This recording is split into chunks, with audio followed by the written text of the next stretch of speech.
Vocês têm que estar em dia para renovar a sua concessão. Estou avisando antes para não dizer que estou perseguindo vocês. Você já provou a pensar tudo que envolve a renovação de uma concessão de comunicação? Quais são os principais interessados por trás disso? E o que o presidente quis dizer em estar em dia?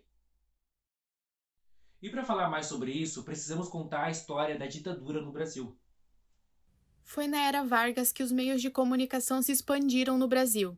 Isso porque, finalmente, o governo entendeu o poder que a comunicação tem.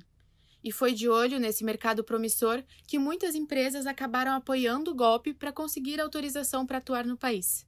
Mas também, se você não seguisse a censura, com certeza sua concessão seria cassada, como ocorreu com a TV Tupi, que na época o governo federal alegou problemas financeiros na emissora. As últimas imagens foram de muita tristeza. Os funcionários choravam enquanto era lida uma mensagem dirigida ao presidente Figueiredo. Senhor presidente, nós queremos arcar com a responsabilidade sozinhos deste nosso pedido. Ficamos à frente dos destinos desta casa e, por nossa conta, tentaremos gerir nossa própria vida. Só queremos que Vossa Excelência nos deixe trabalhar. Isso foi apenas só o começo. Com a criação da Constituição de 88, o assunto comunicação social veio à tona e causou bastante barulho no alto escalão do governo. De início, já ficou clara a preocupação com a liberdade de expressão. Está na Constituição, que é vedada toda e qualquer censura de natureza política, ideológica e artística. Na época, a ideia ainda era o monopólio estatal, ou seja, toda a comunicação seria ligada ao governo. O controle ficaria nas mãos do Conselho Nacional, incluindo o poder de dar concessões. Porém, a falta de interesse do parlamento não permitiu que o projeto fosse para frente. Como a maioria era conservadora ligada a José Sarney, o Conselho acabou ficando sem um poder claro. No fim das contas, o Congresso ficou com o poder de decidir quem poderia ou não ter um canal de rádio ou televisão.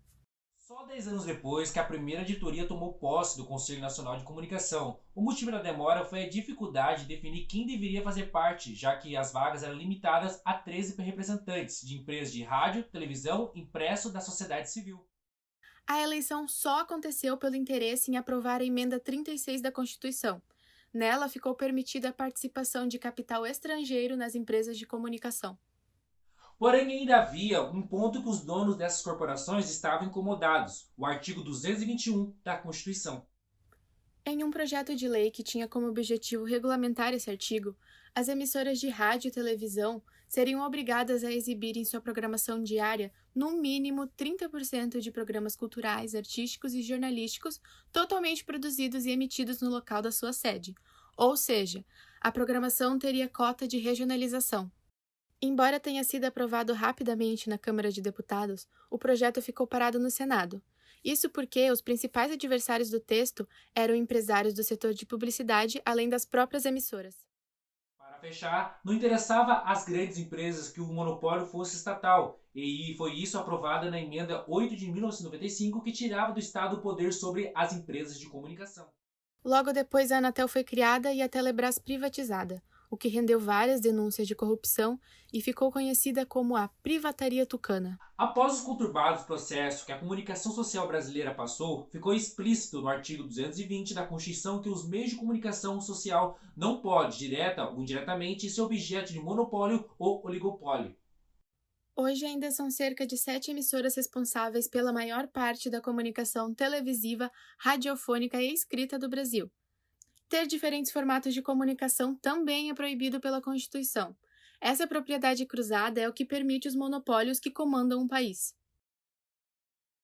Bom, se alguns pontos foram rapidamente regulamentados, outros permanecem até hoje sem definição, como é o caso da regionalização da programação.